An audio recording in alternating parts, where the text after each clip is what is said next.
Hi, my name is Megan Pollock, and I'm the chair of the Professional Development Team for the American Society for Engineering Education's Committee on Diversity, Equity, and Inclusion. I'm also founder and chief inclusion engineer for Engineer Inclusion. I'm glad that you've chosen to access the recording of this virtual workshop. I've edited the recording to trim out any portions unnecessary for the core content and any lulls from discussion groups or pauses. Hopefully, this creates a better viewing experience for you. We hope you'll participate in our live events like this one was, and we welcome your feedback to help us improve our offerings. After all, our mission is to increase visibility and discussion of diversity issues, to help develop inclusive environments for all engineers to thrive, and to facilitate and encourage use of translatable strategies that enable both bottom-up and top-down empowerment. Thanks again for tuning in, and we hope you'll stay in touch with us. Bree, go ahead. All right. Good afternoon and welcome to our fourth session discussing diversity, equity, and inclusion in engineering. I am Brianna Benedict. Today I'll be your host for this particular session. But first, I would like to acknowledge that today is Shutdown STEM and Shutdown Academia Day, which is a day for you all to make a plan of how you plan to act to eliminate anti-Black racism. So it would be great if you could share your detailed plans and actions with the global community using the hashtag #ShutdownSTEM and #ShutdownAcademia. Once again, this session is hosted by the ASEE Committee on Diversity, Equity, and Inclusion. We are using automated closed captioning, but if you are unable to see it for some odd reason, or if you're having any issues and you need some help, please let Megan or myself know. And the voice to text, it is imperfect and lacks punctuation. However, we are trying to improve our accessibility for anyone who needs it. Once again, this is our summer series that started May 20th through August 15th. If you would like to see some more of our sessions, please use this website. It'll also be great if you can register for our virtual conference. It's our first virtual ASEE conference. It's June 22nd through June 26th. But real quick, we would like to have a check-in of who is in the room. So please, Megan, can you roll that? So we're definitely 50% higher ed professors, and we've got a good chunk of administrators and students and a variety of other people. We're so glad that you're here. And today our session is titled Retracing My Steps, Reflections of a Black Woman Leader in Engineering. This virtual workshop will simulate a roundtable discussion, including strategies and resources to support the retention of Black women faculty and administrators in academia.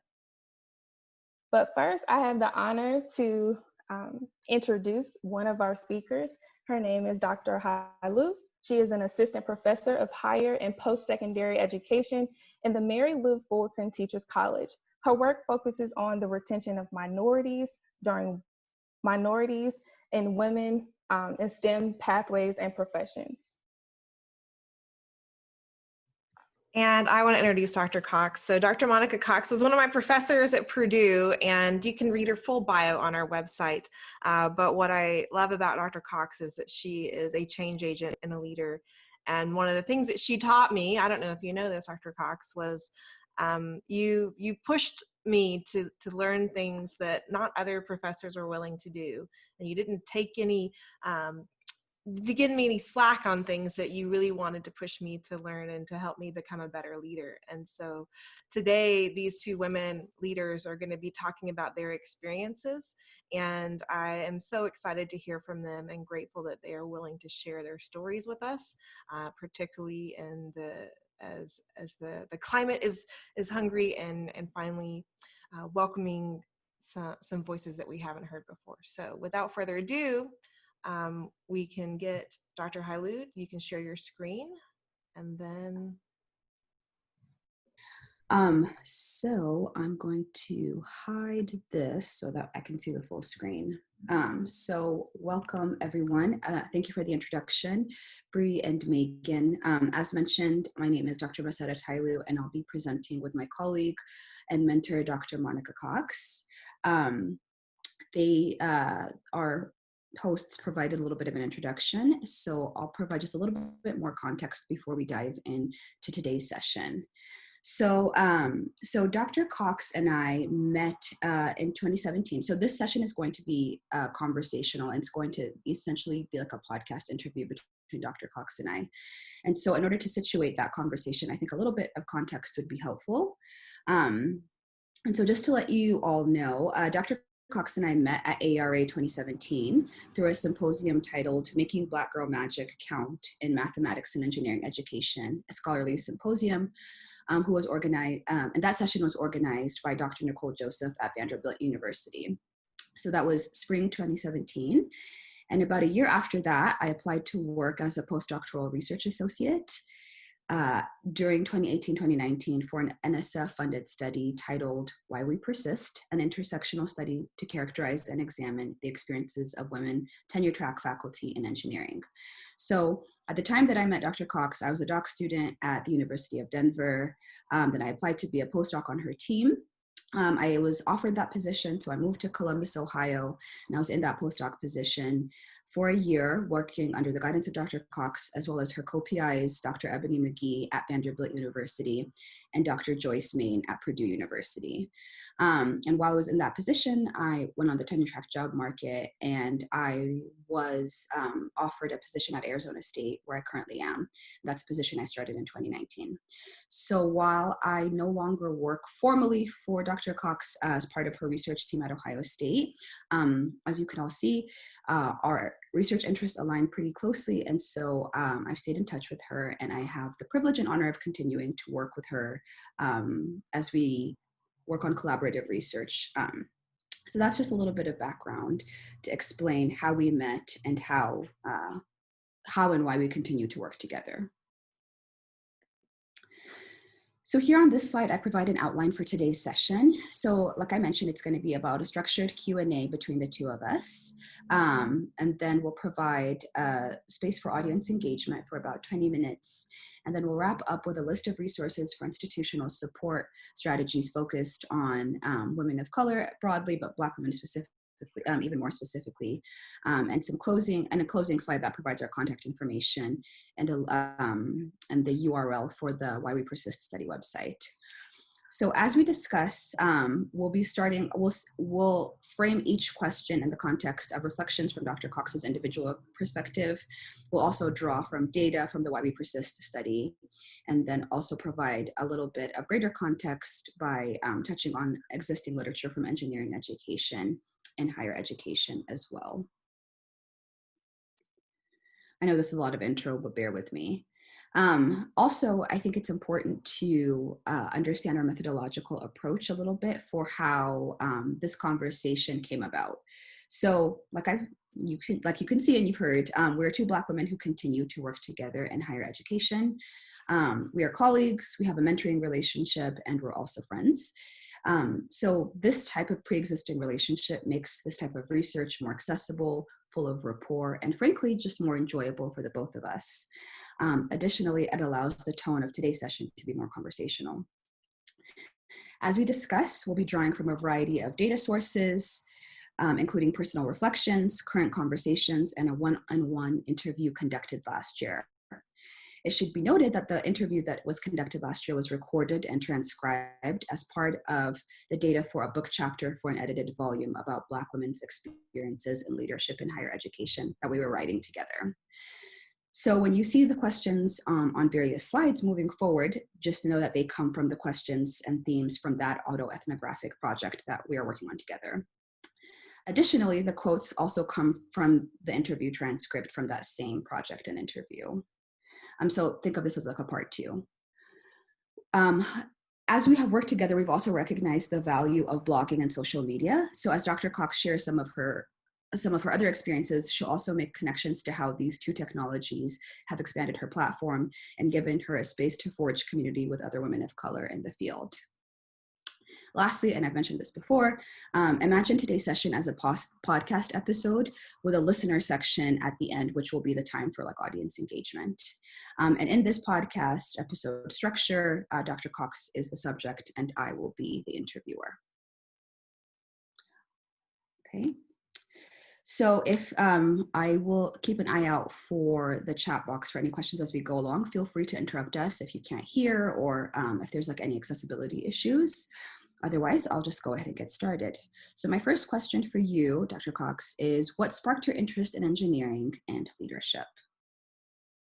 Okay, so Dr. Halu, thank you so much for just setting up this conversation. My interest in leadership started a long time ago, and I think it's important as I talk about this to recognize that for many people who end up going into engineering and move into leadership, there is a focus on social justice. And many times you meet someone who sees you and sees a spark in you. And so I had several leaders who I engaged with. One was my Spelman College president, Dr. Johnetta B. Cole. And I went to an HBCU, which was an all-female HBCU, and seeing powerful women who were African American and who did not apologize for being bold, for being smart, and for knowing what they wanted to do inspired me to also be a leader. One of my mentors, Dr. Etta Faulkner, pulled me in her office one day and told me that I'd always underestimated myself. So because she saw my potential, I moved into engineering. And as I went into the classroom, the engineering education classrooms, I saw that there were not people like me, and I wanted to know why. So I wanted to have a voice in engineering because I wanted to see more women, and I wanted to see more women of color in engineering classrooms. I wanted to see more professors. I wanted to see more administrators, and I wanted to see people who were empowered in the same way that I saw the women at Spelman College who were inspired as well. And so I just always knew that this involved me being a leader. Changing the landscape involved leadership.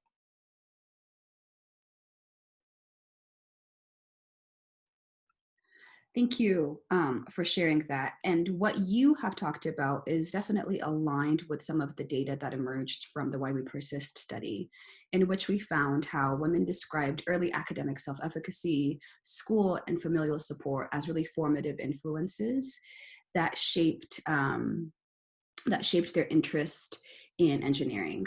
What's interesting, though, is that the process of navigating engineering becomes more arduous for women, particularly women of color and Black women specifically, the farther they get along in their career.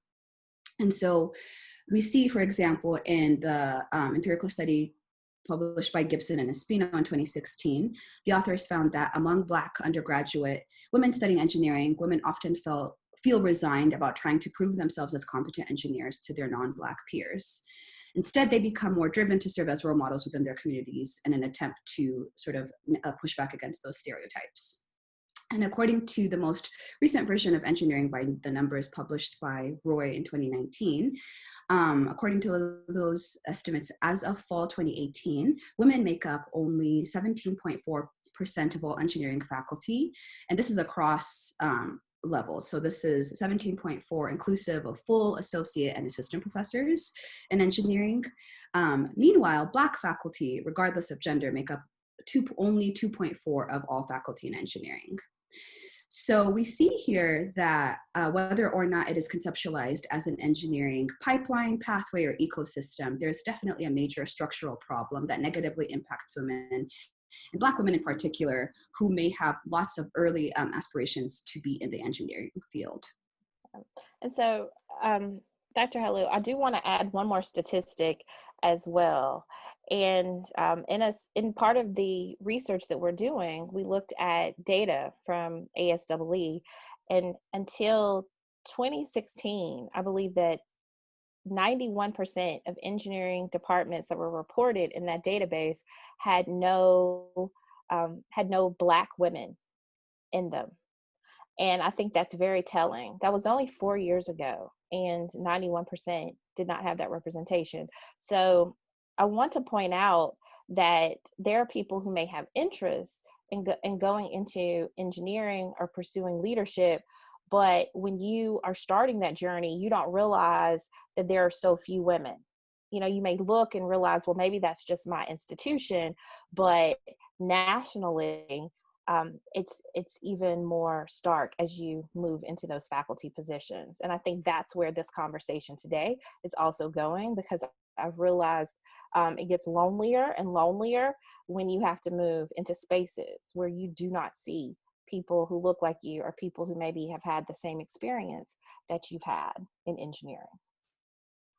Thank you. Definitely, definitely. So this segues nicely into our next question, which is about the role of mentorship. So during our previous conversation and interview, you had mentioned that mentorship played a really important role in your professional leadership journey. So could you tell us a little bit more about that? Right. So I think we often use the term mentorship in a very loose way, but more so than mentorship, we need advocates. So we need people who will guide us, who will advise us, but people who will also sit at a table and speak on our behalf when decisions are being made. And I think I've been very fortunate to have people at every level of my life who have done that. One thing that I've seen that's very important as a Black woman engineering student and faculty now and former administrator is that you have people who don't look like you at the table. It is not possible to be successful in this field if you do not have, for me, if I did not have male advocates, if I did not have white advocates, if I did not have people who were of various ages and people who had different perspectives. That is what it takes to be successful. And what I've found is that those mentors and advocates or sponsors were people with whom I could have frank conversations. So one person who has been amazing to me was a white male who is just very direct, and he's participated in a lot of diversity, equity, and inclusion activities and positions. And he and I have had frank conversations about what it means to be a white man. You know, we talk about privilege. We talk about just the experiences, even things such as like when I was having a child, you know, what is it like to be a professor and to look at the stats where there are racial disparities in healthcare. So for me, mentorship has not just been having the mask and code switching, but the people with whom I consider myself to have strong mentor relationships are the people who are willing to have the tough conversations. And even if you look at today's society, you know, the way that we are going to move ahead is to have exchanges where people can use the R word. They can say race, they can say racism, but we also have to have exchanges where people are willing to learn from each other. So those relationships are the best relationships for me, and they're the ones that have helped me to understand how my role in engineering is helping to make a difference. It helps me to be authentic and real also. Definitely. And I think while having same race and same gender mentors and advocates definitely is meaningful and necessary because of obvious reasons, right? Like because of the way that you navigate spaces and like how your race and your gender impacts them. Just statistically, we see that there's not going to be a lot of Black women who are available in the field, right? So it's really important that other people also step up and do that sort of mentoring and advocacy work. So when we compare your individual experiences to what we found in the WWP study and the Why We Persist study, we see that participants mentioned that mentoring from peer colleagues, supportive deans, and department chairs seemed like a very formative and important source of mentorship for them. And so they often talked about, so-and-so who's been a full professor in my college for the past 30 years has always stood up for me and, has made me aware of policies and cultures that I was previously not privy to. The women in our study also talk about professional associations quite a bit and what role those networks play in retaining them and providing mentoring information. Interestingly, when we compare this to Crawford and Smith, they define mentoring as the sharing of power, information, and self. And in their study of African-American women administrators in higher education, Black women often do not receive the mentorship they need from people who are more senior than them. In their study, the Black women participants mentioned how they did not receive the benefits of being in a situation where their leadership ability was cultivated.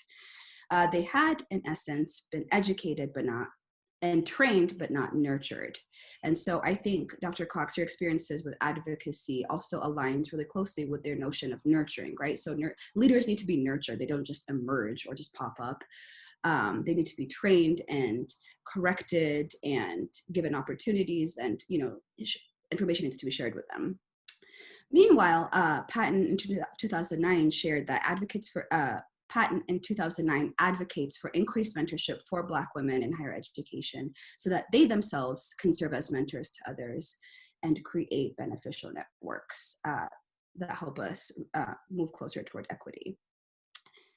So a lot of this for me spotlights the need for care and nurturing in environments that are often wrought with emotional hurt and trauma. And so I'd be curious next if you could share a little bit more about what you have observed about emotional hurt and trauma in higher education and how that's shaped your journey also. Wow. So this question is the most, I guess, revealing question. And I think it's most personal for me. And the word that I've used, and the word that I used in our interview was brokenness. There's a lot of hurt in higher education. And there's a lack of trust, I think, many times that we as women of color or Black women have. And I think that sometimes people, as I mentioned here, have good intentions, but everyone is not going to listen when you tell them that their actions harm you or that something is not beneficial for you. They may not respect your boundaries. And many people might say, well, Monica, you're an N of one. And I often see in environments, people will say, well, if you're the only one, I've never heard that before. Or, you're just emotional, or you're misunderstanding.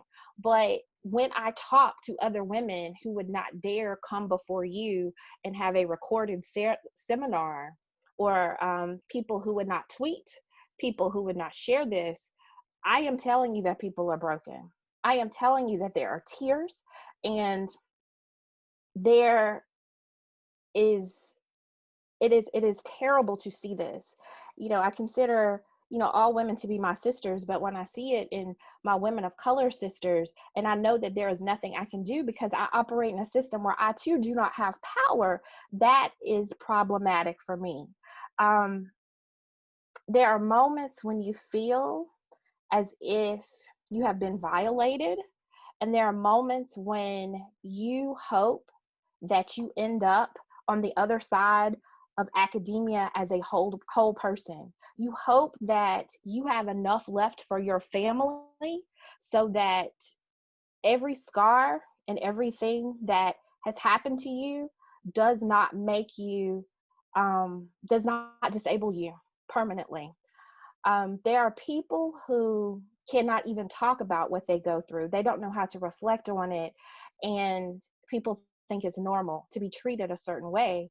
And it just continues to happen. So if you look at the hashtags right now, Black in the Ivory, today, you're looking at the hashtags, you're looking at racism, that is bubbling up And people are so relieved to have visibility to situations that have been happening for years. When you look at engineering, when I read Lorraine Fleming's work, these are Black women who've written about their situations.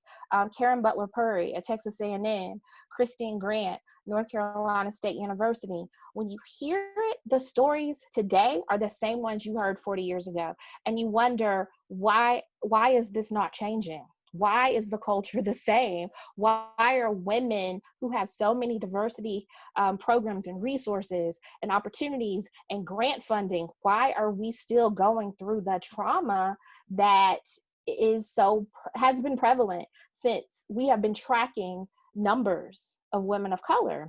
And what I can say is that people want change. And when individuals are asking what we can do now, we are saying that we want real conversations. We want people to listen to us. We want people to really do something about it. With the nurturing, I don't think there's anything wrong with saying, I want to be treated with respect. And in the words of civil rights activist Fannie Lou Hamer, we're just sick and tired of being sick and tired. We're competent, but we're tired. And that's the trauma. And it's sad. And we just want someone to listen, someone to respond, someone to care, someone to help stop what is going on in higher education. So. Thank you for sharing that, Monica. I think for me, as someone who is at the very beginning of my academic career, one thing that has stunned me from the time that I was a postdoc on the team is how universal this is across the board. So when I would be on the team and I would go to different campuses to interview women of color, we would see, regardless of institution, regardless of level, regardless of geographic location, like these issues that Dr. Cox mentions are pretty consistent, right? So these notions of a woman of color tax, right? So being heavily burdened for institutional requests and administrative duties that are related to diversity and inclusion, all falling on like the sole woman of color in any given department. Challenges in the classroom, so being presumed incompetent in the classroom by your students, or having students push back against your authority or your syllabus in a way that is not present for other faculty. And when it comes to research that dates back to the 1980s, Moseley, for example, shows us how there are in the 80s, there were relatively few Black women administrators in higher education. And Moseley shares that Black women occupy positions that are outside the main structure of the university. They have little, if any, power. Many receive little or no support from their peers, Black or white. They are underpaid and overworked. The disillusionment with higher education has led many to indicate their intentions to leave their positions. So that was from an article published in the 1980s. And more recently, as of 2019, Dr. Brittany Williams has extensively researched the push out of Black women administrative professionals in higher education today. So as you alluded to, Dr. Cox, I think for me, the most disheartening part about all of this is that none of this is new, and it seems to just evolve. Like the underlying issues remain the same. They just have evolved and come out in new ways that circumvent any like superficial D&I initiatives. You know what I mean? So this type of peer-reviewed research is corroborated through anecdotal evidence, like Dr. Cox shared on social media, with hashtags like Black in the Ivory, that spotlight how Black students, faculty, and administrators who encounter macro and microaggressions consistently within institutions. And this is definitely something that's found in engineering in particular, and I think is exacerbated by just like the demographic disparities that exist. Yeah, I want to follow up on that also because my colleague, so I'll acknowledge her, Dr. Carlotta Berry, and I were talking about this. And when you look at the hashtags, people in engineering are not talking about what is happening to us. And I think there are so few of us that many of us would not dare share anything, on social media. We want to become a part of a movement because I think retaliation is very real, and that's a conversation that needs to happen. And something that I would point out is that many people would talk about, us sharing things publicly, like we're airing dirty laundry. But in talking to some more of my colleagues, I realized that they are talking, they are telling people that changes need to be made. And when changes are not made, they are looking for other ways to get information out. And I think we as a community need to do more and do better about supporting people who are exposing issues that will cause trauma and not punishing those people who report that. I think that there are also discrepancies um, in reporting by race. So, you many times Black women are not believed when they say that there's a situation. You collect data after data, and before you know it, either their instances are ignored, or um, they're discredited, and that is disheartening as well. So I just want to close that out as we talk about emotional hurt and trauma.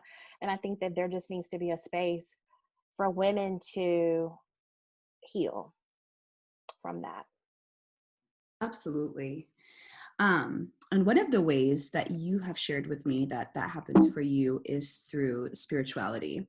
And so this is just something that emerged during our previous conversation. So could you answer for me, how has spirituality shaped your leadership and sort of helped you survive in environments that otherwise are quite dehumanizing? Right. So I'm not trying to preach here. I know maybe people would see spirituality and say that, I'm about to go there, but I think that spirituality also represents that balm, that healing balm, whatever it may be for many people. And that could be acupuncture, it could be meditation, it could be, exercise or something. But for me, growing up in Alabama, in the South, coming from a background with families who were very focused on faith, that is something that um, I had to dig into, because it helps me to still see the goodness in people. Because there is, some people may call me very naive, and that's a question that I had recently when people ask, what do I wish that I had known, as an administrator, as a person in this field. And I do think that because of my upbringing, I thought that people were fair. I thought that, everyone wanted us all to be equal. That, when you think about the Constitution, we are all created equal. I'm not 3/5 of a person anymore. My spirituality has helped ground me and helped me to focus on something that is bigger than I am.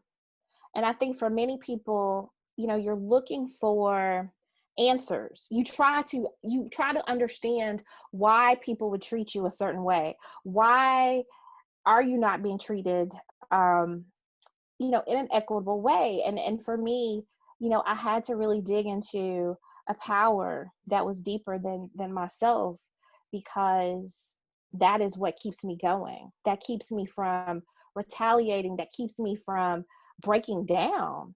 And I just want to say, and how you translate this, people have to find that for themselves. You have to see yourself, and I think as a Black woman, you have to see yourself as more than your job, because if your job defines you, you will think you are trash. You have to see yourself as the mother, the daughter, the entrepreneur, the amazing scholar. You have to see yourself holistically, because the value that is often placed on Black women in engineering is just not there. And it's a sad thing to say, and I hope that things will change in my lifetime, but our voices are not heard. And it is very demoralizing in that way. So that's where my spirituality comes in. At the end of the day, I just have to believe that there is a higher calling, there's a greater purpose for what is happening.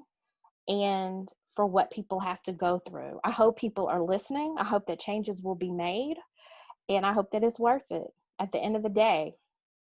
Yeah, that's it. Right.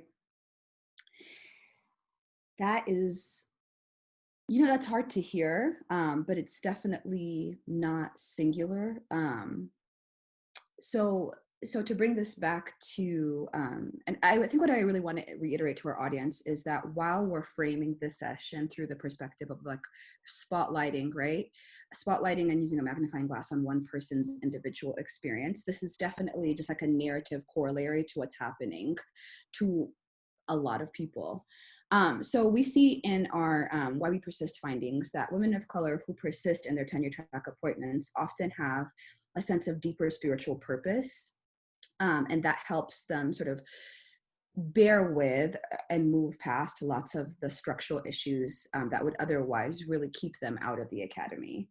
They also tend to identify a harmony between their home and work life, which is often facilitated by a supportive partner and spouse who's also in academia, right? So a lot of things have to align really well for women of color to stay, just because of the many structural things that would otherwise push them out. I want to also situate this in light of existing scholarship about spirituality in higher ed. So for example, Stewart in 2010 shows how spirituality supports Black students' persistence. And almost a decade later, in 2018, McGuire writes about how religion continues to matter in Black undergraduate students' lives, despite their lack of affiliation and engagement with institutionalized faith organizations. And so if we consider the environments that are oftentimes, like I said, like dehumanizing to people, I think it makes a lot of sense that people of color and Black people in particular would often cling to spirituality, myself included, as a way to feel whole again, in places where you're invisible or just treated poorly in many ways. And so as we wrap up the Q&A portion, Monica or Dr. Cox. Oh, excuse me, just 1 second. So I want to follow up with you for just a moment, because I think too that when we talk about retention, that's the thing that I kind of want to mention with this. So often we talk about recruitment of faculty, and everyone's on that bandwagon. Recruit the faculty. I'll keep it to Black women. Recruit Black women, but it's so hard to retain. And some of the things that I'm talking to you about now come back to issues of retention, because I'll admit, like even where I am as a full professor, I'm about to become an ASEE fellow. Thank you, everyone who voted for me. But given my experience, I've been in this field 15 years. There are people on the other side who will say, well, goodness, you don't have good experiences anywhere. Like maybe it's you're the problem. And I promise you, I get, gaslighting is real. And I just think about being at peace. And someone would say, you're at this place in your life, full professor, tenured, your future is so bright in engineering education, presidential awardee, whatever it is, you could Google all those things, all the successes. But yeah, I'm willing to leave. I am willing to leave. And it's like, why would you be willing to leave, Monica Cox? Because I want peace. I have a 19-month-old child, and it took many years for me to have a child. And I just think about him growing up. And I said, I don't want my child to have a broken mother. And so I'm just, trying to figure out in my life, what is more important to me? And can the academy change enough for me to be able to speak my truth, like I'm speaking my truth here, and to receive it without someone trying to break me for having this truth and for expressing what I think needs to be a change? And like I said, so many people would just leave. They would not tell you this. It would just be like, oh, I saw Monica. Here's the webinar. This is what she talked about. It's the face. It's the face that we put on, the mask that we put on. But someone needs to hear the truth. And I hope that for someone who's on this call, you remember what I say and you think it's not about the success. It's not about the fact that you can't do the work. It's the fact that You want to be respected and you want to be whole in that space where you do the work, because regardless of what people say, it breaks you down, it tears you down, and you have to be whole. That is what life is about. You don't want to die and not be whole. You don't want to be broken. So, this is too real, too real. I did not expect this to come out of me today. But you need to see that this is real. This is not fake. This is not a show. And if I can speak for the women who don't have the ability to speak, hear me, with all the risks that are associated with what I am telling you, hear what I am telling you, because the Academy has to do better. They have to do better. So pause. So keep going. Thank you. And thank you for your vulnerability, right? It takes a lot to share all of this. And, I hope that people recognize how much it costs you and other Black women to share this publicly. It's not like a fun thing to talk about. So thank you for your vulnerability for the sake of other people, and hopefully making this whole journey a little bit easier for someone else who comes behind you. As we close up the Q&A session, one thing I did want to touch on was this notion of feedback. So this is something that I learned many things from you during my postdoctoral appointment, but one thing for sure that sticks out in my mind is that you drilled in me the importance of getting feedback early and often, and asking for it, even if it's not offered by my department chair or dean or whatever, to ask for it, just because you don't want to be caught off guard when it comes time for evaluation. And so my next question for you then is, what role does feedback play in leadership? And, both when you get feedback from others and when you provide others feedback during your past 4 years as a department chair, what have your experiences been and what lessons have you learned about this? Okay. So I think that this is the common theme. When I think being a woman of color in leadership, and maybe it's my personality, I don't know, it could be the authenticity part, but I think that it's important. Like if you're going to make any organization better, you need to at least have that space where you can break some things down. You can be vulnerable in whatever position you have or whatever you had prior to coming in with someone. Like you need to be able to keep things real. And I think that when we talk about feedback, you have to see it as a way to make yourself to become better. And so often we see it from the perspective of supervisor, supervisee. But I think in our mentoring relationships, we need to understand that someone telling you that you need to do better is not meant to hurt you. It is meant to help you. And that's framed within the context of race, even today. Like I want to talk about the feedback, so what's a tangible thing that I could tell you? If you're an administrator and you ask someone to come into your office, a person of color, a Black woman, like what's your experience? If this person responds the way that I do, then what are you going to do? I think the first thing that people want to do is get defensive and say, that's not true. No one's ever told me that before. But you recognize that that person has a voice and what they are experiencing is real to them. And in leadership, you don't always hear what you want to hear, but to become a better leader, you do take into consideration what people are saying. And at the end of the day, you may have to make a decision that does not align with what that person said, but being open and transparent means everything, because a person feels that they are heard. And that comes back to inclusivity. We're often not inclusive because of pride, because we are afraid of what we're going to look like if people know that we got it wrong. And as a leader, feedback helps you to try to do better. Yes, you may have done something incorrectly in the past. Maybe you didn't listen, but starting today, you're going to do better. So seek that feedback from people and grow from it, from all perspectives. Absolutely, absolutely. And this is something, once again, that our participants from the Why We Persist study brought up as well. The women who interviewed and surveyed in our study talked about how, again, professional networks through professional associations and faculty mentoring at their home institutions were valuable sources of feedback. Aldersley has also written about how diligent department chairs must be to deliver useful and equitable performance ratings to faculty in their department or program.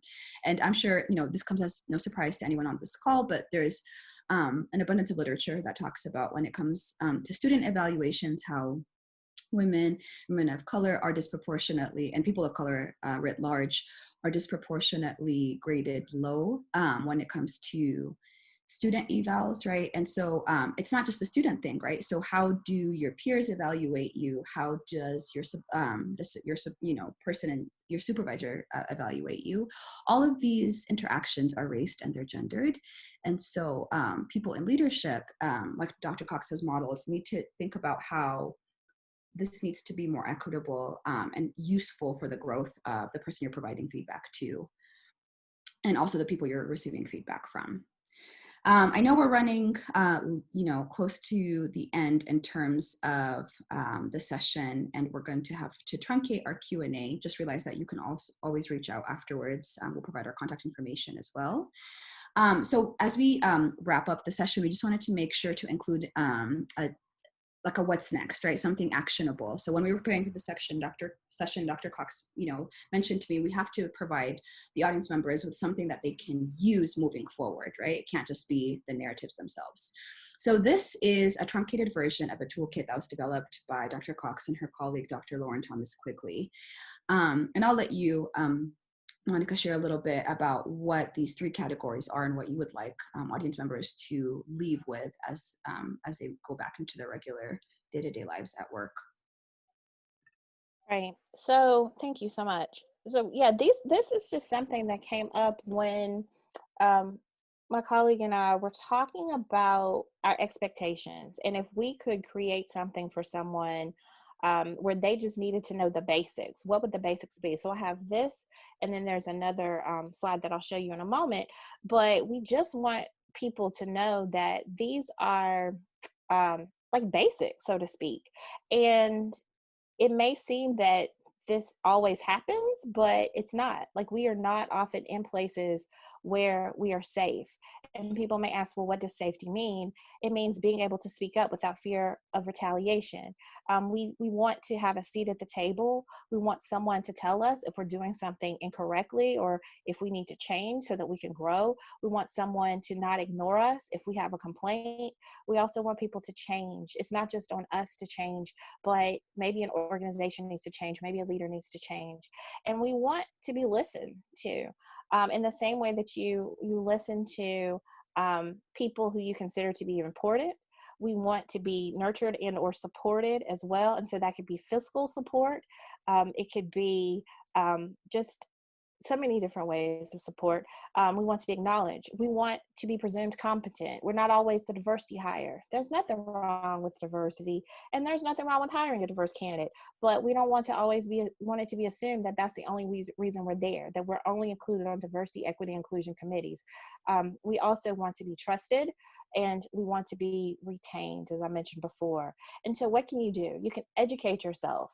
You can be, an ally and or an advocate, a sponsor, a coach, an advocate. Don't say one thing to our face and then something else behind our backs. Really tell us the truth. Don't retaliate against us when we tell you the truth.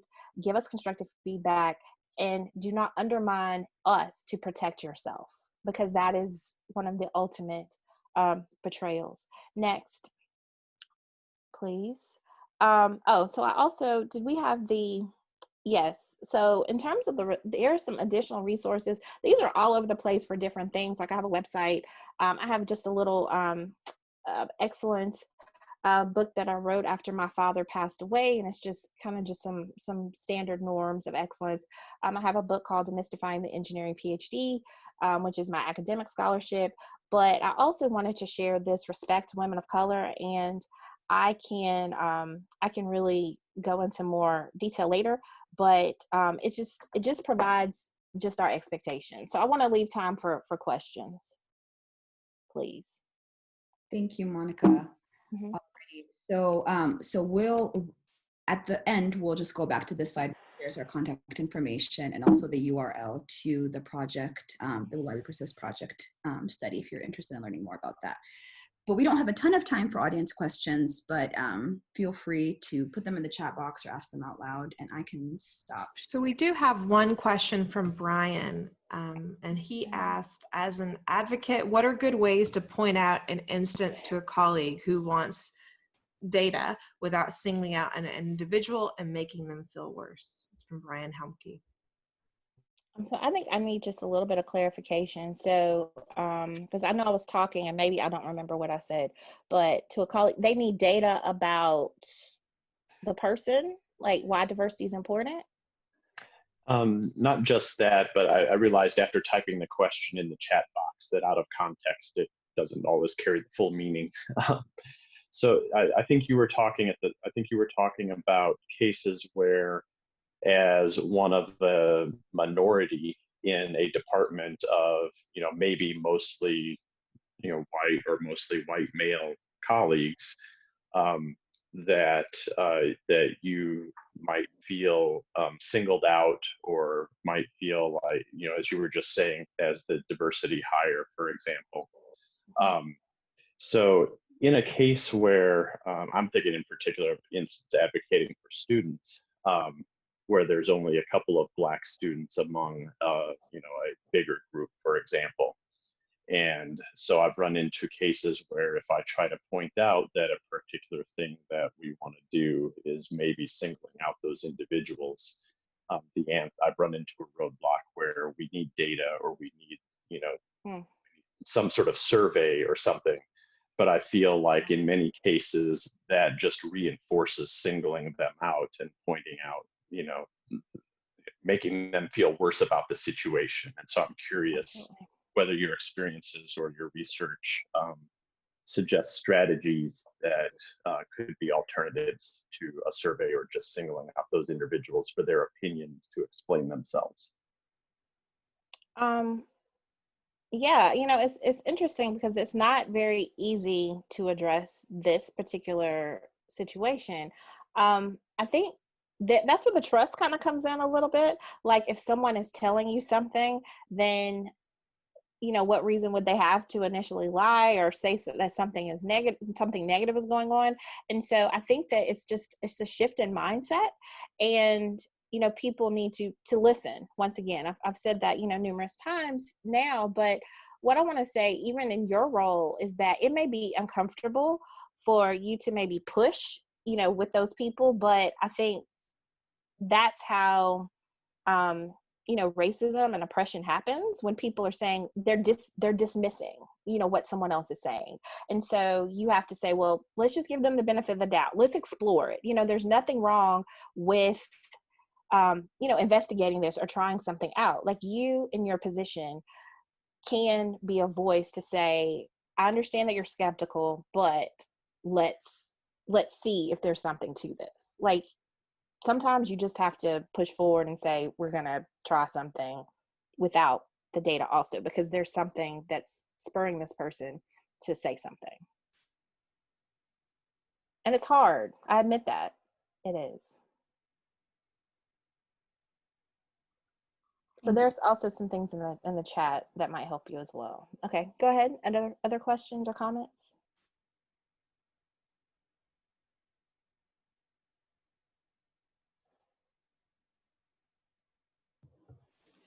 Feel free to put your questions in the chat, or you could turn on your mic for a brief question.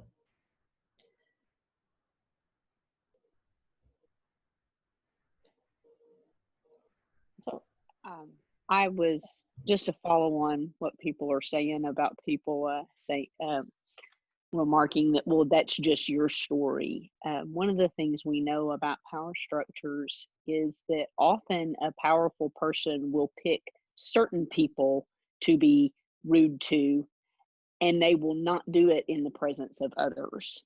And so it really doesn't matter in an organization if one person is being mistreated. A lot of times the person doing the mistreating does not have a pattern across the board. And we see that in abusive situations in lots of different settings. So I think it's really important to recognize that one person may treat certain people one way and certain people others, and you really do need to believe people, like Dr. Cox was saying, when they tell you this person has mistreated me. Exactly. Thank you. Because you think about yourself, if you were going through a situation, wouldn't you want to be listened to as well? And so it's the whole humanity part of it where you hear people out. Don't give someone's voice, don't amplify one voice over another. And, you know, one thing that I often said as an administrator, even when it came to money, because people can understand money, you know, if someone asked me for $20,000, if 20 people asked me for $20,000, would I be able to give that to them? And if I would be able to only give it to one person, but not give someone else that amount, then there's that disparity. And so we need to try and look at it, even when we talk about treatment. You know, if someone's filing a complaint, are we listening to one person? But if everyone, like, are you going to listen to the 20 complaints? Yes. You know, do it all or none. And that's the standard that you should, you know, live by, I think. And I just want to make one other quick comment. People have asked me about racism, and they're like, is this person racist? So let's put that out there. I think when you talk about racism, you're also talking about equity and inequities. And you know, is someone not being treated a certain way and someone else is being treated a certain way. So we need to really not look at it as just a literal thing, but now you're able to see differences in treatment. So I may have gone over. I'm going to pass it back over. Thank you. So, So I was just going to say, so unfortunately, I think we're out of time, but I was just going to go back to just our PowerPoint for just a second so that, and I think this will be posted as well. But here is our contact information. If you also want to learn more about the study where I was a postdoc and Dr. Cox is still the PI, it's whywepersist.com. It's an NSF funded project. And then obviously our email and website information is also here. So with that, I can stop sharing and hand it over to you, Megan and Brief, to close this out. Thank you so much, Drs. Cox and Lou. We really appreciate you taking the time to, one, share your story and connecting it back to your work. We are open to continuing the conversation if other people have any other questions, if they are available to share a couple of more minutes. But before we continue with the Q&A, I would like to just say that we do have another session coming up next week, and we'll be talking about expanding resources that connect diversity, equity, access, and inclusion with ethics education. So go to our website and register. But if you have any other questions, feel free to jump in. I think I saw something in the chat box. Yes, I'm willing to stay. Like, this is my work. This is my life. This is why I'm here. This is my purpose. So I'm here to help. Thank you. Excellent. What other questions do you all have? You can just turn your mic on and ask.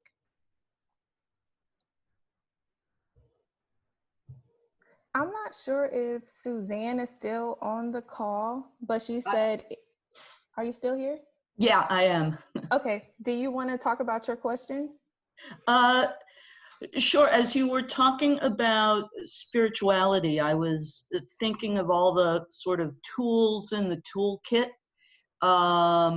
we have to approach that equilibrium or calm, or, you know, part of the question is what is that emotional balance that you're looking for? But I was wondering, I've been reading about the growth mindset versus the fixed mindset, and how important that would be for students being successful in STEM, and the way we approach thinking not only about our abilities in math, but in navigating the emotional storms, the microaggressions, the 1,000 cuts. So is something like growth mindset, you know, a useful tool in the toolkit? I would say so. And by the way, I do have a colleague at Ohio State, Emily Dringenberg, who is doing some work in that for students, looking at their growth mindset in engineering. And I think that, yeah, we are talking about that. Like, there is something about this flexibility, this openness. If you look even at COVID-19 and everything that we've had to do to kind of change and be flexible, I think that that's coming back to also that growth mindset and that ability to adapt. And I mean, I think, yes, you can use that in a variety of settings. And you know, you can couple that with other things. Like when you're looking at exposure, you know, one's exposure to different cultures, and willingness to engage with those cultures. Like, you know, there are a variety of frameworks, but absolutely, I think that the core of that comes back to, yeah, just a willingness to learn and to be flexible and open. I was thinking about something else, and it'll come to me in a minute, so I'm sorry, I lost my thought. But you know, no, I know what it is. It's about power. I did not talk about power before, but if we're talking about what I've seen over and over, there's also this fear of a loss of power. And when you think about, you know, women of color coming into the environment, many times people will say, well, they think that they have to give something up for women of color to get access. And we need to start thinking about what it looks like for all of us to participate. You know, and that's the fear that many people have about inclusivity. So I think it's a false perception. And of course, it's easy for me to say it as someone who does not have perceived power, you know, in a system. But I think there's that risk taking that has to happen. What if you do allow, you know, someone like me to say something? What if you allow me to lead and now you're the person who's listening to me? Like, do you think that I'm going to take something from you? Do you think I'm going to retaliate? And that's a completely different conversation as well, where I think sometimes people think that, you know, as people of color, you know, we're just waiting for a chance to get power because we're about to like knock the whole system down and just send everybody to another place. And I promise you, and my friend, I don't know if she's still on here, but, you know, we had this, if I can speak politically, you know, when the election came with President Obama, you know, you saw that more people were buying guns. And I mean, there's nothing wrong with that. But at the same time, I think that when you are in a mindset where you don't know what it's like to not be in that position of power, you may think that people are plotting, you know, to retaliate. And that is not what we're doing at all. You know, when I think about the people of color I know, you know, we're just trying to live. You know, look at police brutality, look at what's happening right now. So I'm not thinking about who I'm going to kill up, who I'm going to bomb. Like, that is a false narrative. And we could go on and on about that, but I'm just saying it is the mindset, getting back to what you said and how we're thinking. Was that a little bit too much? You told me to be real. I need a check, like check, bring it down. That was too much.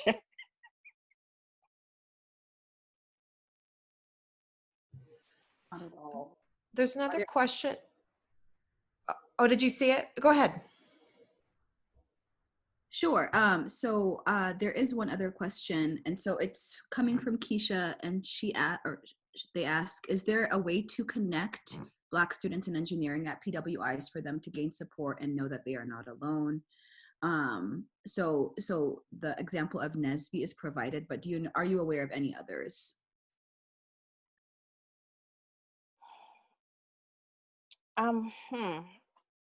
I know NSBE is primarily like one of the big ones. I think that there are often minority engineering programs that are available, but in terms of formal organizations, like there's the student organization, and like I said, on campus programs that are available for students. So could I ask you a little bit, tell me more. I feel like I'm missing something. If you would be comfortable saying a little bit more about to gain support and know they are not alone. Like, we know a little bit about what they're experiencing, but I want to know more details about what you mean by gaining support, like whether it's a faculty thing or something else that you're talking about. Yeah, sure. So at my institution, there are, we do have a NSBE student org. So the students are across campus are aware of each other, but we're an institution in Ohio. So we're also aware of other universities that are PWIs that have Black students. And I think there's, I'm always looking for ways for them to connect to each other, because even in our own institution, we have a small group of African-American girls. So if they knew that there was other groups of Black female engineering students at Ohio State or at UC, or like if there was a broader network that they could connect into, like I was just wondering if that was something that was out there. Right. So I'm seeing some other comments too, and some people are echoing the MEP programs, and then some of the other peer mentorship efforts. But what I am seeing across the board at all levels, students, faculty, staff, etc., is that there is not a good way for people to connect across institutions, and I think that there's an opportunity for virtual communities to be created. Zoom is amazing at this moment because the very way that we needed to connect is the only way that we can connect sometimes in these small communities. And so I'm finding that I'm having more conversations with people just because I was so busy and I got caught up in my institution. But I think that you're going to have to establish this, using Facebook groups, using different platforms. There's a need for this because you're seeing, even with Twitter and with the hashtags, like that's what's happening too. What you were talking about is a way for people to form community. There's a hunger for that at this moment. So I think it's not there, but it should be.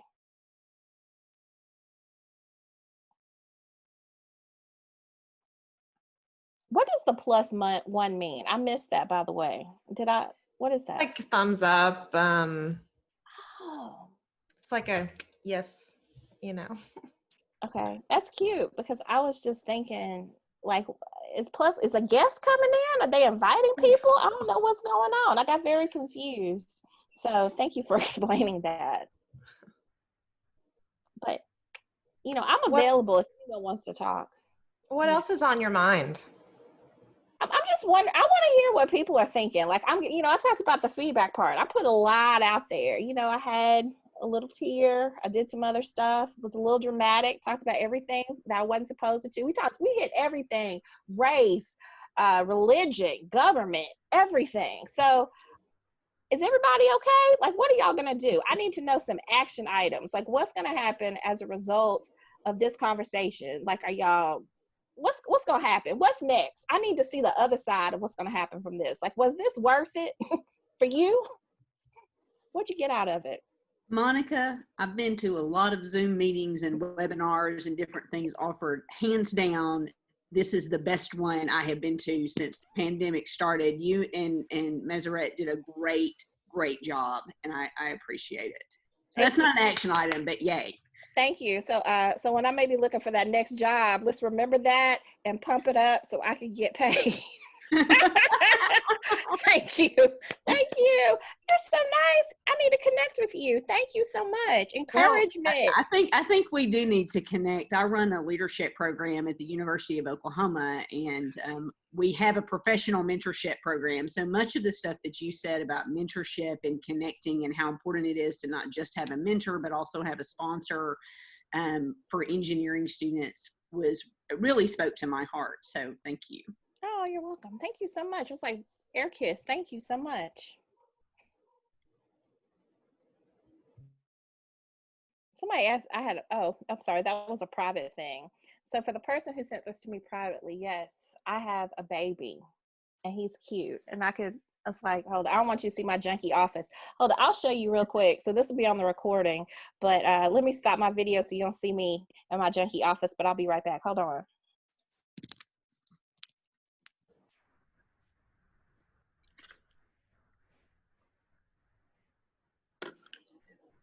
And Megan, so I'm back. Perfect.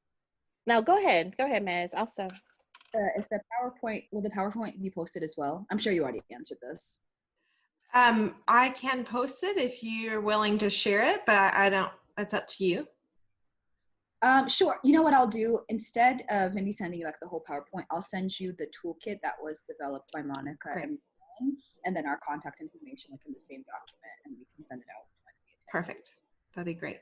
So I was just showing you really quickly. Somebody asked me about my child. So yeah, so this is my child. Like, I'm a human. I don't know if you can see him, but this was when he was 1.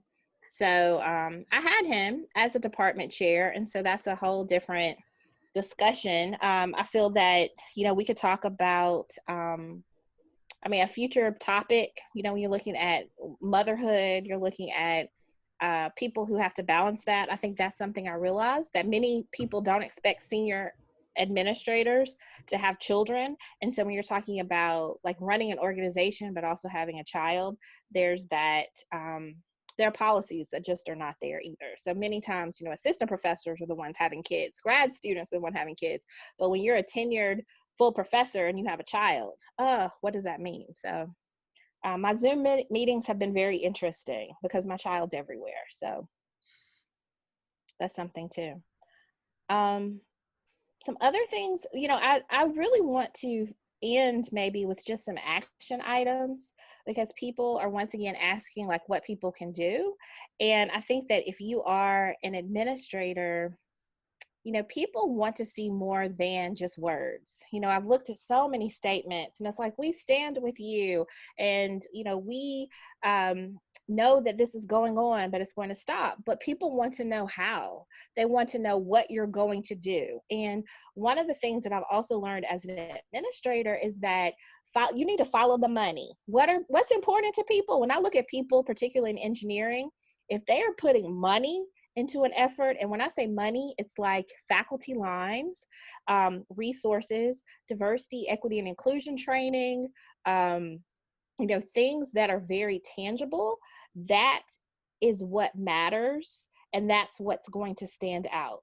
You know, looking at ways to eliminate some of the issues with student evaluations, knowing that people are promoted in that way. So what are you doing to combat that? What are you doing to level the playing field when it comes to how we are supported as women of color? And I will say, and on Twitter, I think my Twitter was wrong, but it's at Dr. Monica Cox. You like put your money where your mouth is. And I talked about data, and, you know, Megan, Dr. Pollack, you wrote about this. You know, I don't want to hear just air mess. I don't want to hear fluffy stuff. I want to see diversity numbers.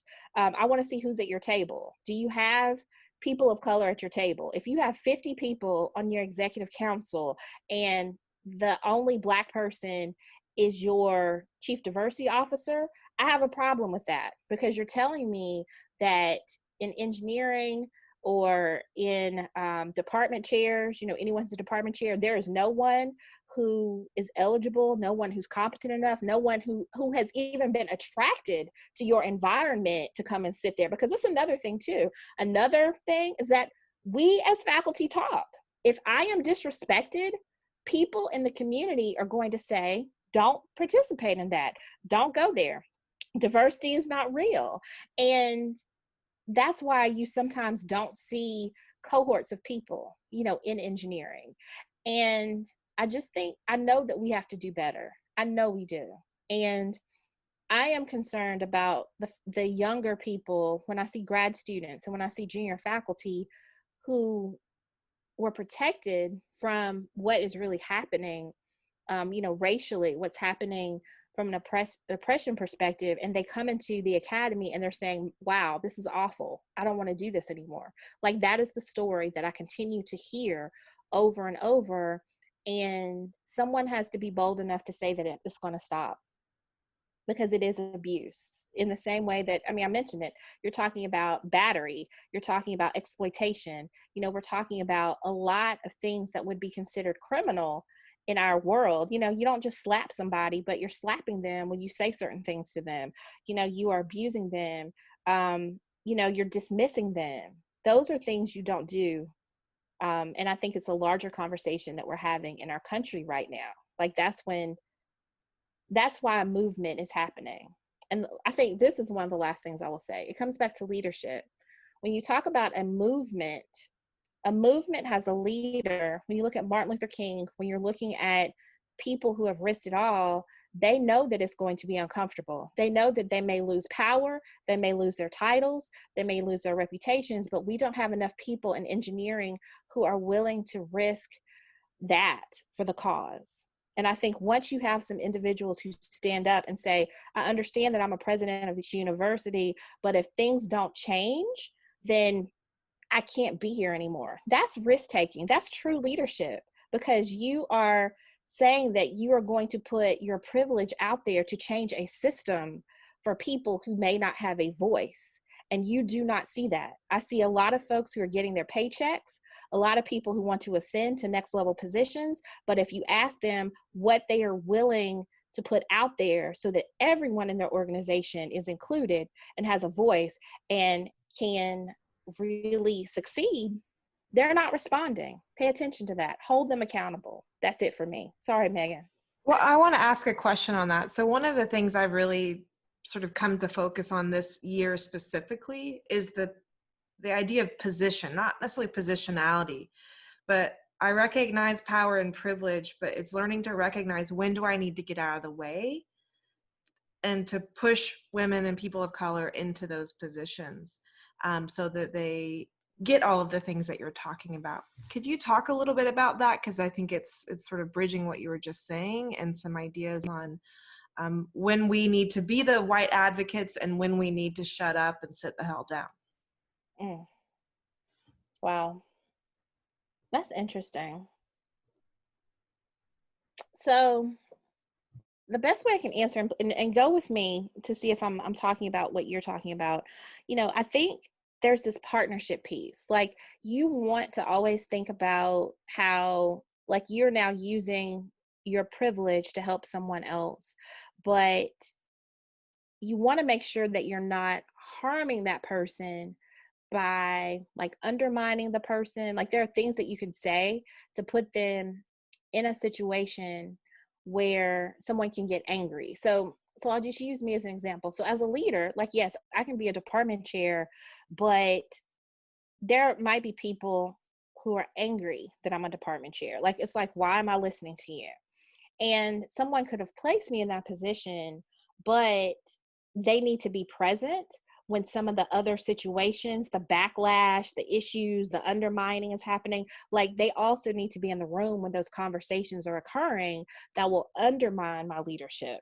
So I think you go in and out of what your role is, depending upon how people are engaging with that person who you're an advocate for, but I think it's very hard. And I've seen it where you don't want to have anyone come against you in the same way that they'll come against that person, but you have to decide as a person if you're willing to stand in the gap for that individual, because it's hard. And one thing that I even talked to one of my white female colleagues about is this idea of sisterhood, so to speak. And I feel like this is a different topic. We need to have a conversation with white women and Black women particularly, but sometimes the sisterhood is real. Like, when I think about just understanding that, like, as a Black woman, I've got my sister's back no matter what, because there are so few of us. Like, I'm cheering her on. When I talked to my white female colleague, she was saying that sisterhood is not always understood in the white female community. And so, I don't know, but, it's like, I feel that when I see anyone who's like Michelle Obama, I don't know Michelle Obama, but I celebrate her as a Black woman because I know how difficult it is for her to do what she does. And I think, to answer your question, it's almost like you have to have that sisterhood mentality. It's that thing where it's like, I'm standing here for you, and it may be uncomfortable, and it may be so easy for me to slip back into a place of privilege, but I'm still standing here for you. Like, I know it's hard, but I'm going to take some of those scars with you. And I think that means a lot. And we need to start teaching people how to do that, because otherwise you feel very abandoned. And it starts to weigh on you. And that's also something too. It's like the person who was there to help you starts feeling like an enemy. Okay. That was long. Did that Monica, answer your question? I wanted to Yes. I wanted to kind of answer that question as well. Okay. I had a microaggression happen to me at work. And one of my coworkers, who was a white female ally, she came to me, she noticed. and she asked me, could she address it publicly? And I told her, no, I'll handle it, you know. And she didn't wait for me to handle it, and she did it publicly in front of the faculty. And so at that point, I felt like the microaggression was less than what she did, because she took my voice and she took my authority. So I just think it's important to, if you're going to do that, go to the person and say, are you comfortable with me addressing this, or would you like to address it? Because I don't want to take your voice. And sometimes, especially when you don't have tenure yet, they're probably gonna be like, oh, thank you so much, because, you know, I don't have tenure. But what she did was actually worse than what the person had done, because now everyone was coming to me like, oh my God, poor dear, you felt you couldn't tell anybody. And, you know, so I just wanted to say that. Thank you. Absolutely.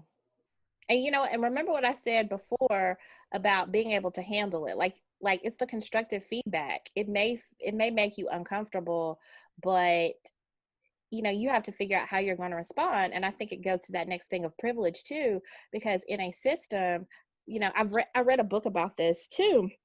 Like someone is more likely to listen to the woman that did that to Carlotta than to Carlotta. So if it was head to head, it's like, well, goodness, Carlotta's just hypersensitive.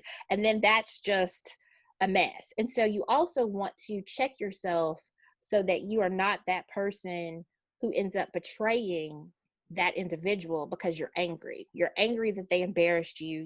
You're angry that she didn't receive the help the way that you meant it to be received. Like, that turns nasty real quick, and it causes a whole level of drama that the academy has not addressed. I think the perspective I was coming from was more from like the mentoring of like, how am I bringing people up and getting out of the way, rather than just sort of charging ahead and not being like thoughtful to who am I intentionally choosing to put into a position and supporting them. And so what you said, Monica, was really useful for me as a leader, of how am I putting people in the position to do the work, but yet not leaving them alone to have all of the strife that might happen when I do that. Yeah, and you're bringing up something too, because I think when we're talking about recruitment, so this is going into a completely different space, and a reason that many people are disrespectful when it comes to recruitment, in my opinion, is that they do that. It's kind of like, oh, you know, we know that we need a spot of color, you know, in the environment, and they bring the person in, but then they just leave them there.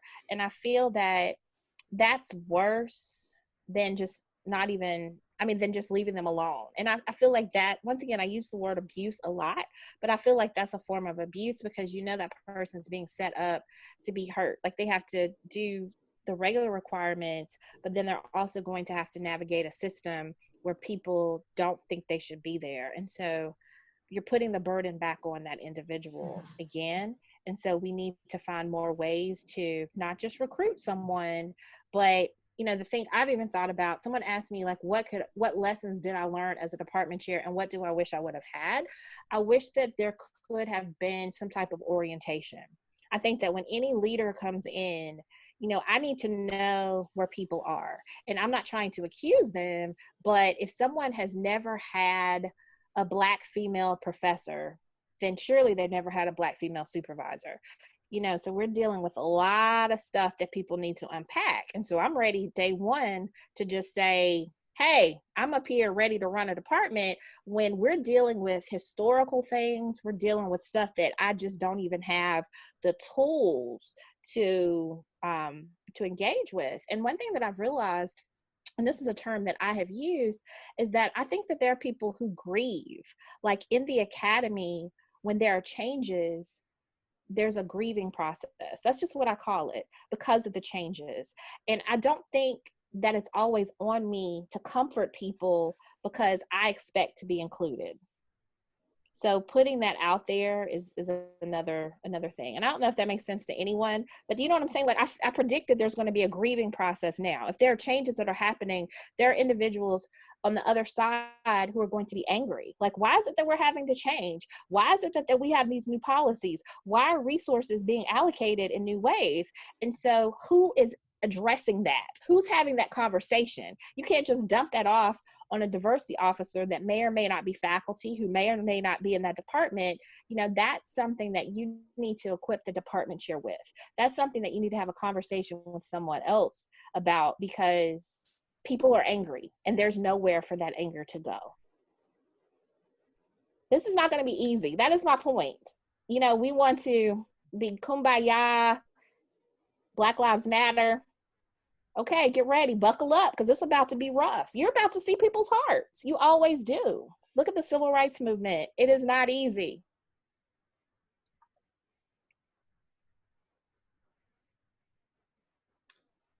I just want to acknowledge Dr. Hailu just messaged and said that she's got to step out.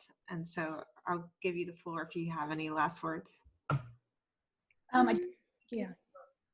Everyone who attended and for your active engagement. I don't want to interrupt the conversation. Anyone who's interested in continuing to engage. I do have a 12:30 meeting that I have to get to. I'm in Colorado now. So thank you. And again, Dr. Pollock has both of our contact information, and I can share the toolkit as well if you have any further questions for me. Okay. I'm sorry, Mez. I feel like I took over. I just got caught up in my own thing, but thank you so much. I want to acknowledge you too. Thank you so much. Thank you. And goodbye, everyone. It was nice seeing you. Bye. Goodbye. Thanks, Mez.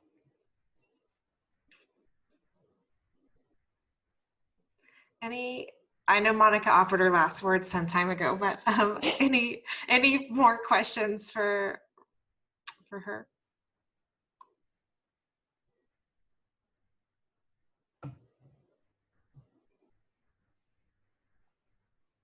Well, I'll take a minute to thank you. One of the things I love and appreciate about you is your boldness and your courage to say what needs to be said.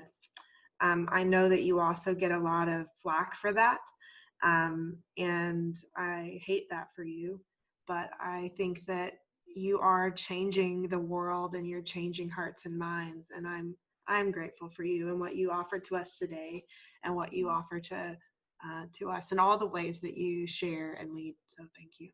Oh, thank you so much. I appreciate that. You know, yeah, there's a movement that's happening, and I just hope that people want to be a part of it, because as I mentioned before, I just hope in our lifetimes that people don't have to endure what so many women of color have endured in the academy. And it's going to be hard work, and it's going to be uncomfortable for so many people, but these conversations need to happen. So thank you to everyone who's still here, you know, for the recording. Thank you so much. You know, be that, if I can encourage you to do anything, I encourage you to bring up these topics, like ask the difficult questions, even if people don't want to talk about them, because someone who may not be in the room with you needs you to speak up. They need you to have that voice.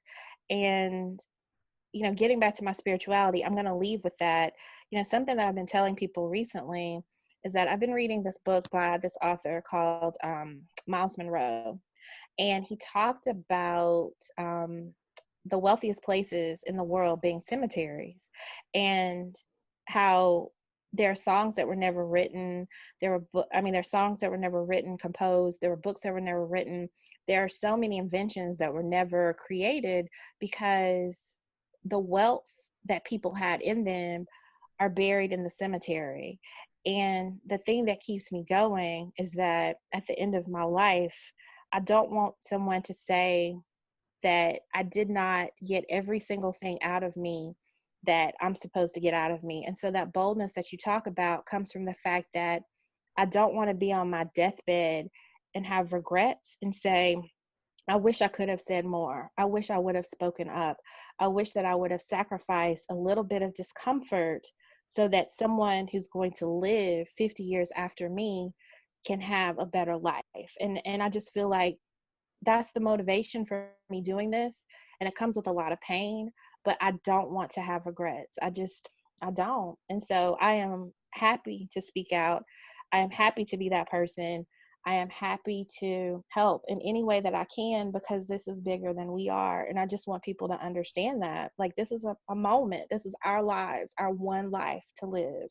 And we have to do what we can to make it count and make this world a better place. So That's why we do this. Yeah. Thanks, Bree. Do you want to wrap us up officially? Yes. So once again, thank you so much for coming and sharing your story. I really appreciate it. Like everything that you have talked about today, I truly aspire to be a leader in engineering education, like an administrator someday. So thank you so much for coming and talking about it, because I've had my own experiences that I don't feel comfortable sharing, but I appreciate you feeling comfortable enough to be honest with everybody who came today. So once again, thank you to both of you. And it was a pleasure meeting you. And I hope everybody enjoys the rest of their week. And I also hope that everybody is inspired for, yes, today is June 10th. And I know that's the day that we're supposed to eradicate racism, but please make sure that it keeps going beyond June 10th. Yeah. This is much bigger than June 10th. So don't stop here. And please tell your colleagues that I said it, Dr. Cox said it, Megan said it, everybody said it. Thank you. Thank you. Thanks, Bye, everybody. everyone. Thank you.